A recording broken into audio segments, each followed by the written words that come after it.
Hello दोस्तों। तो कैसे हैं आप? उम्मीद है आप सब बहुत अच्छे होंगे और आप लोगों की पढ़ाई बहुत ही अच्छे से चल रही होगी।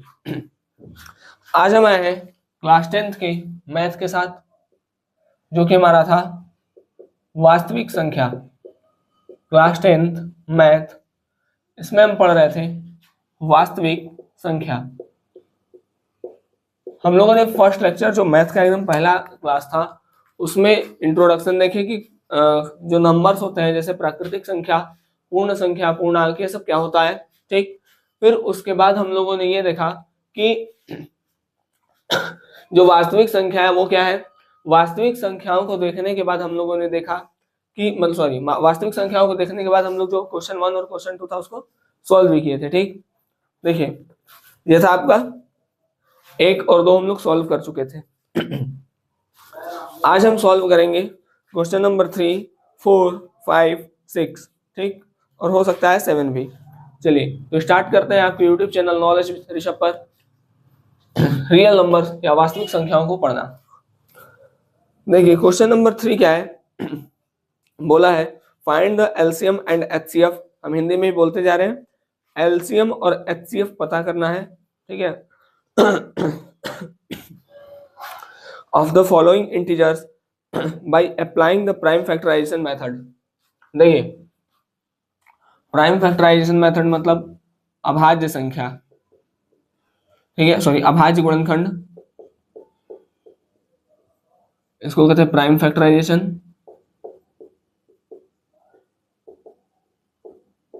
प्राइम फैक्टराइजेशन का यूज करके हमको एलसीएम और एचसीएफ का पता करना है। ठीक। क्वेश्चन लिखते हैं। पहला क्वेश्चन है 12, 15 एंड 21। ठीक। 17, 23, 29 दूसरा। थर्ड है 8, 9 एंड 25। 8, 9 एंड 25। ठीक। ये 3 क्वेश्चंस हैं। चलिए अब इसको रख देते हैं। अब देखते हैं क्वेश्चंस को। देखिए, प्राइम फैक्टर का यूज करके हमको एलसीएम और एचसीएफ पता करना है। ठीक। 12 को करेंगे तो क्या लिखेंगे? चलिए करके लिख देखते हैं। 12 का होगा 2 6 या 12। इसको थोड़ा बाहर लिख कर लेते हैं 12। ठीक है, इसको इधर करते हैं। 12 का करेंगे तो 2 6 या 12, 2 3 या 6, 3 1 या 3। इसको लिखेंगे 2 इंटू 2 इंटू 3। 15 का लिखेंगे 3 इंटू 5। आप लोग ऐसे एलसीएम कर लीजिएगा। ठीक है। 21 का करेंगे 3 इंटू 7। ठीक। अब देखिए एलसीएम क्या होता है, कल बताए थे। एचसीएफ वो होता है जो कॉमन होता है। एलसीएम वो होता है जो कॉमन है भी और जो कॉमन नहीं भी है। तो देखिए 3 जो है, 3 सभी में है। ये जो 3 है वो सब में है। ठीक। तो एचसीएफ की जगह हम क्या लिखेंगे? 3। क्यों 3? क्योंकि 3 सब में है। अब एलसीएम पे आते हैं। एलसीएम में जो कॉमन नहीं है उसको भी उठा लेते हैं। 2 गुणे 2। ठीक। फिर है जो है 7 की तरह जो बना है 3। ठीक है। फिर 5 और फिर ये 7। इसका मल्टीप्लाई करके लिख लीजिएगा। 2 2 4 12 5 60 42 मतलब 420। ठीक। मल्टीप्लाई करिएगा आ जाएगा। तो इसका जो फर्स्ट वाले का एलसीएम होगा, सॉरी एचसीएफ होगा वो 3 और जो एलसीएम होगा वो 420। ठीक है, बड़ा सही नंबर है। ठीक है, 420। ठीक। चलिए हटाइए इसको, नंबर था आ गया तो आ गया। नेक्स्ट देखते हैं। नेक्स्ट है 17। 17 का तो वही होगा 1 गुणे 17, क्योंकि 17 जो होता है वो क्या होता है? प्राइम नंबर है। तो प्राइम नंबर के केवल 2 ही मल्टीपल होंगे। ये सब प्राइम में नंबर है। तो इसका जो एचसीएफ होगा वो 1 होगा। ठीक। और एलसीएम क्या होगा? बस इसी को मल्टीप्लाई करके लिख दीजिएगा। 17 गुणे 23 गुणे 29। ठीक, बात समझ में आ गया? कुछ इसमें करना नहीं है। इसी तरीके से आपको जैसे 17 का एलसीएम भी करेंगे तो 17 कम 17 एक के बार में जाएगा। ठीक है। अब लास्ट देखते हैं 8, 9 और 25। 8 का लिखेंगे तो क्या लिखेंगे? 2 × 2 × 2, 9 का लिखेंगे तो 3 × 3, 25 का लिखेंगे 5 × 5। इसमें कोई ऐसा है जो कॉमन है? कोई नहीं है। जब कुछ कॉमन नहीं है तो HCF 1 हो गया, क्योंकि सबसे में 1 से तो मल्टीप्लाई कर ही सकते हैं, ठीक है। और जो LCM है वो क्या हो जाएगा, यही मतलब 2 × 2 × 2 × 3 × 3 × 5 × 5, ये हो जाएगा आपका क्या चीज, LCM। इसको मल्टीप्लाई करके लिखेंगे, आपका LCM जो होगा वो आ जाएगा, ठीक। तो बस यही करना है कि LCM में जो कॉमन है, जो कॉमन नहीं है उसको दोनों को उठा लेना है, और HCF में जो कॉमन है केवल उसको उठा के लिखना है, ठीक। उम्मीद है ये चीज आपको समझ में आ गई होंगी। चलिए अब बढ़त है आगे, बढ़ते हैं। अगला जो क्वेश्चन है आपका, देखिए अगला क्वेश्चन बोला है चौथा, गिवन दैट HCF, यहाँ पर HCF दिया गया है। HCF किसका है, 306,657, इसका HCF है 9, ठीक है। और LCM, ये दोनों संख्याओं का LCM पता करना है। देखिए ये दो संख्याएं दी हुई हैं और एक HCF दिया हुआ है, लेकिन LCM पता करना है। तो इसके लिए फॉर्मूला क्या होता है, फॉर्मूला होता है HCF गुणे LCM बराबर पहली संख्या गुणे दूसरी संख्या, ठीक है। First number multiply by second number. HCF दिया है 9, देखिए ये HCF है, ये हो गया 9। LCM नहीं पता है तो LCM को मान लेते हैं x, ये हो गया x। फर्स्ट नंबर क्या है, फर्स्ट नंबर है 306, सेकेंड नंबर क्या है, सेकेंड नंबर है 657, ठीक।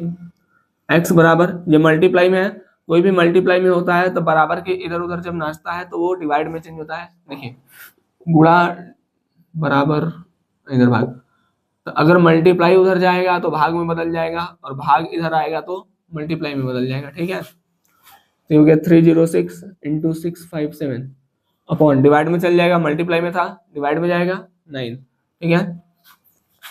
9 × 3 = 27, 9 × 4 = 36, ये हो गया 34 × 657। इसका मल्टीप्लाई करिएगा, जो आएगा वही आंसर हो जाएगा, ठीक है। बात समझ आएगा। अब मल्टीप्लाई तो कर ही सकते हैं, ठीक है, गुणा तो करने आता होगा। तो ये फॉर्मूला याद रखिएगा, HCF गुणे LCM बराबर पहली संख्या गुणे दूसरी संख्या, ठीक। HCF गुणे LCM बराबर पहली संख्या गुणे दूसरी संख्या। अब देखते हैं क्वेश्चन नंबर अगला। अगला क्वेश्चन है, बोला है चेक विदर, चेक करना है कौन चीज, 6 के power n can and with the digit 0, ठीक है, and with the digit 0 for any natural number n, जो n है वो कोई नेचुरल नंबर है, ठीक। हिंदी में सुनिए, बोल रहा है कि यदि n कोई प्राकृतिक संख्या है, यदि n कोई प्राकृतिक संख्या है तो क्या 6 के पावर n, मतलब जो 6 के पावर n होगा, ठीक है, तो यहाँ पर कोई ऐसा नंबर मिलेगा जिससे कि 6 के पावर n खत्म हो 0 पर। बात समझ में आया, 6 के पावर n जो है उसमें n नेचुरल नंबर है, तो क्या कोई ऐसा संख्या होगा कि जिसका 6 के पावर n करने पर 0 मिल जाए, ठीक है। चलिए अब n नेचुरल नंबर क्या होता है, पहले हम बताएं कि 1 से स्टार्ट होता है और अनंत तक जाता है। देखिए 6 के पावर n है, ठीक है। सबसे पहले देखते हैं कि 0 पर, मतलब अगर 0 पे खत्म होता है तो कोई भी संख्या 0 पर कब खत्म होती है, तो 0 पर समाप्त होने के लिए संख्या का जो अभाज्य गुणनखंड होगा, ठीक है, प्राइम फैक्टर ऑफ नंबर, ठीक है, मतलब प्राइम फैक्टर ऑफ नंबर, संख्या का अभाज्य गुणनखंड, ठीक है।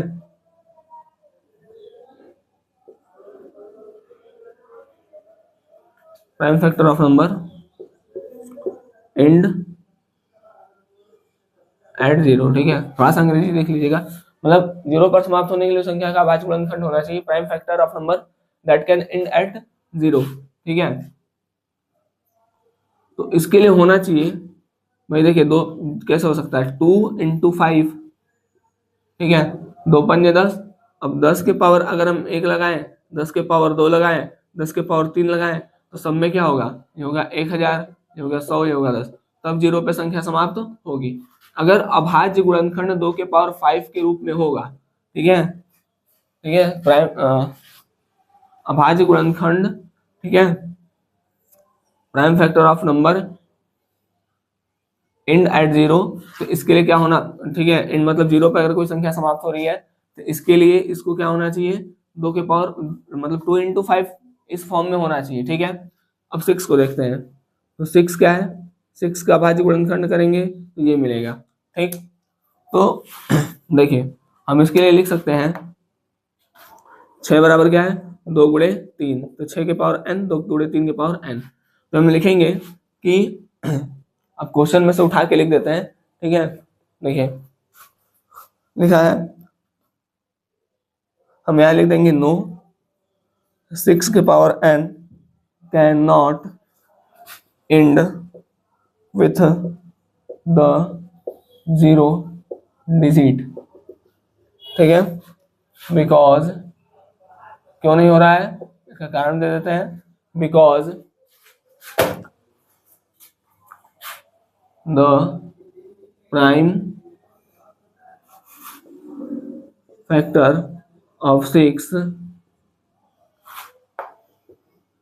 is not a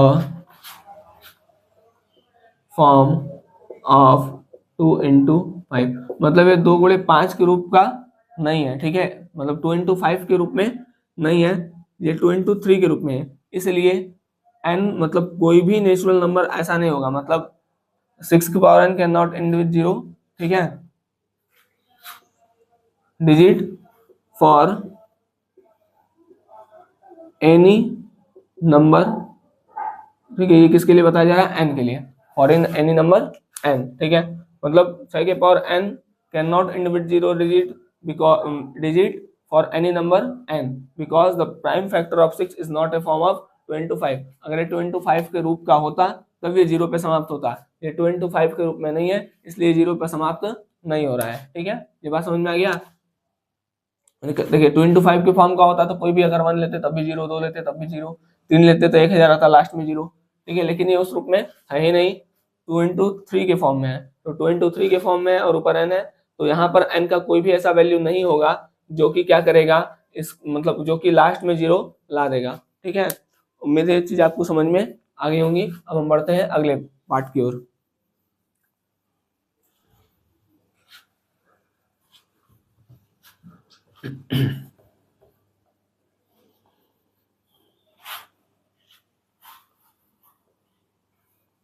देखिए अगला क्वेश्चन क्या है हमारा अगला क्वेश्चन है एक्सप्लेन, मतलब बताना है कि 7 × 11 × 13 + 13 एंड, ठीक है, एंड एक नंबर ये, एक नंबर दूसरा, 7 6 5 4 3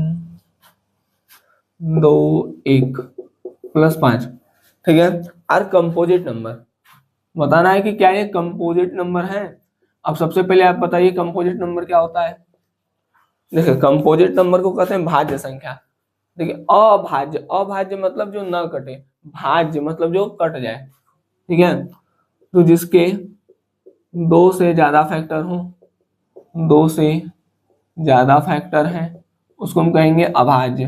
जैसे एग्जांपल लेते हैं 4 का, 4 1 से भी जाता है, 2 से भी जाता है, 4 1 से भी जाता है, 2 से भी जाता है, 4 से भी जाता है, तो 2 से ज्यादा फैक्टर हो गया। तो जिसके भी 2 से ज्यादा फैक्टर होते हैं उसको कहते हैं हम कंपोजिट नंबर। ठीक है, मतलब more than 1 factor, that is called a composite number.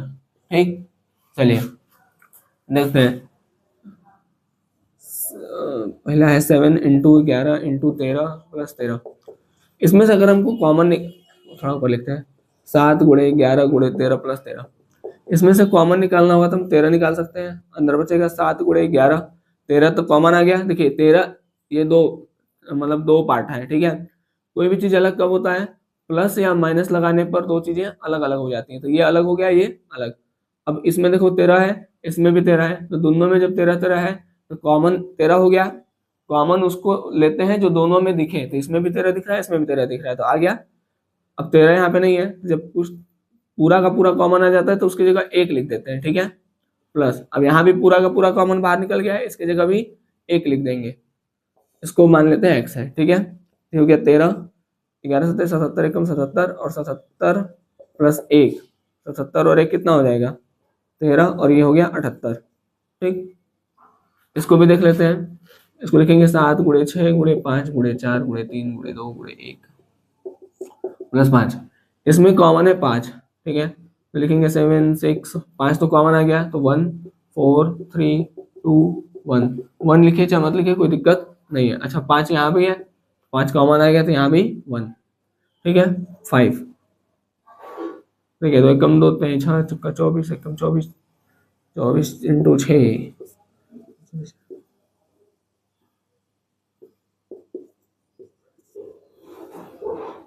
इसको मल्टीप्लाई कर लीजिएगा, 1008 आएगा, ठीक। 1008 प्लस 1, ठीक। चलिए इसको मिटाते हैं, तो ये हमारा हुआ। अभी देखते हैं, इसको मान लेते हैं y, इसको x मान लेते हैं, इसको क्या मान लेते हैं y। 13 गुणे 78 को क्या लिख सकते हैं 78 का, 78 का अगर हम अभाज्य गुणनखंड करते हैं या प्राइम फैक्टर करते हैं तो क्या आएगा 3 दूनी 6 जगह 18, ठीक है। सीधे पहले 2 से देखते हैं, तो 3 6 2 18, 3 एकम 3 3 त्रिके 9, 13 एकम 13, 2 गुणे 3 गुणे 13, 2 गुणे 3 गुणे 13, ठीक। 5 इंटू 1009, ठीक है। अब देखिए जब हम देखेंगे तो x का क्या है ज्यादा फैक्टर है, ठीक है, y का भी 1 से ज्यादा फैक्टर है, तो जिस मतलब यहाँ पर देखिए 2 से ज्यादा फैक्टर है, तो x और y ये ऐसी संख्या नहीं है जो केवल एक या खुद से जाए, बल्कि ये एक और खुद के अलावा भी कई सारे संख्याओं से कट रहे हैं, ठीक है। तो हम यहाँ लिखेंगे कि yes it is composite number, हाँ यह एक भाज्य संख्या है, ठीक है। फिर रीजन दे देंगे इसका क्यों है, ठीक है, because it have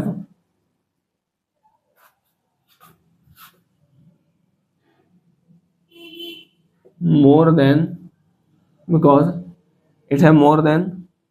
two factor, ठीक है, मतलब इसके पास 2 से ज्यादा फैक्टर है, ठीक है। जबकि जो कंपोजिट नंबर का होता है बिकॉज ये लिख देना, because composite number have more than 2 factor, मतलब कंपोजिट नंबर के पास मोर देन 2 फैक्टर, और यहाँ पर दिख भी रहा है कि कंपोजिट नंबर के पास 2 से अधिक फैक्टर है। 2 फैक्टर उसका बोला जा रहा है, 2 फैक्टर किसके लिए, ठीक है, 1 एंड इटसेल्फ, मतलब एक और खुद के अलावा उसके और भी अन्य सारे फैक्टर हैं, जिसके कारण ये जो संख्याएं हैं ये कंपोजिट नंबर के श्रेणी में आ जाती हैं, ठीक। उम्मीद है ये चीज आपको समझ में आ गया होगा। अब हम बढ़ते हैं अगले क्वेश्चंस की ओर, ठीक है, उसको भी देखते हैं।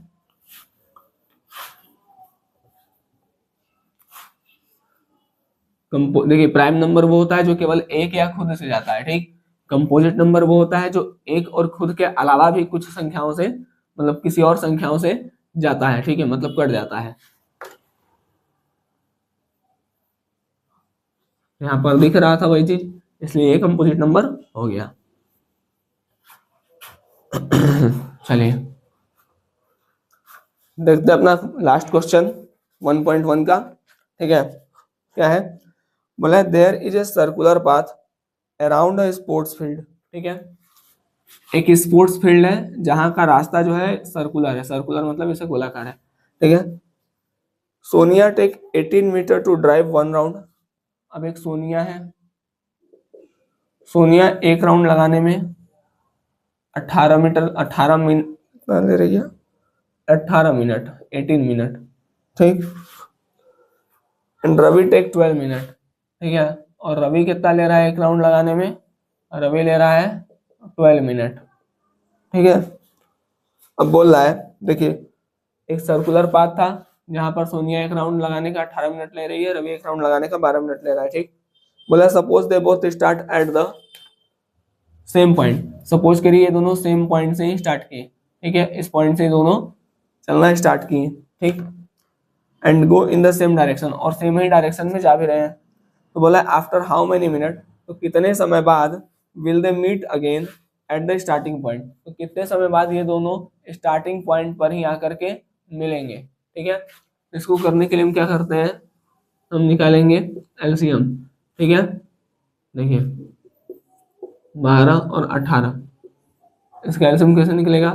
2 6 जा 12, 2 6 जा 18, अरे 2 9 जा 18, 2 3 जा 6, ये हो गया 9, 3 1 जा 3, 3 3 जा 9, 3 1 जा 3। देखिए हम यहाँ पे लिखेंगे 2 इंटू 2 इंटू 3 इंटू 3, 36, ठीक है। ठीक। अब हम इसमें लिख देते हैं क्वेश्चन में से उठा के, कितने समय बाद मिले? After 18 minute they meet again the same starting point, ठीक है। आफ्टर 18 करें 36 minute they meet at the same point, ठीक। मतलब 36 मिनट के बाद वे दोनों एक ही स्थान पर दोबारा आकर के मिलेंगे, ठीक है। आप इसको ऐसे भी कर लीजिएगा, थोड़ा और अच्छा लगेगा। 18 को लिखेंगे ऐसे, ठीक है। जो कॉमन है उसको भी, जो कॉमन नहीं है उसको भी, मतलब 2 इंटू 3 गुणे 2 गुणे 3, 2 3 6 निवार 3 36, ठीक है। ये भी ठीक है। चलिए तो हमारा जो 1.1 वाला था यहाँ पर होता है समाप्त। अब हम अगले लेक्चर में बात करेंगे, देखिए इसके एग्जाम्पल्स पर, और जो भी इस मतलब ये जो चैप्टर है इसमें जो भी इंपॉर्टेंट क्वेश्चन बन सकता है उस पर, ठीक है। तो थर्ड लेक्चर होगा जो आपका, वो इम्पोर्टेंट होगा बोर्ड के पॉइंट ऑफ मतलब व्यू से, ठीक है।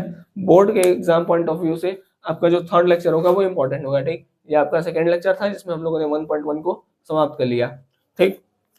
चलिए मिलेंगे आपसे अगले लेक्चर में, तब तक के लिए धन्यवाद, जय हिंद। आप लोग अच्छे से पढ़ाई करते रहें।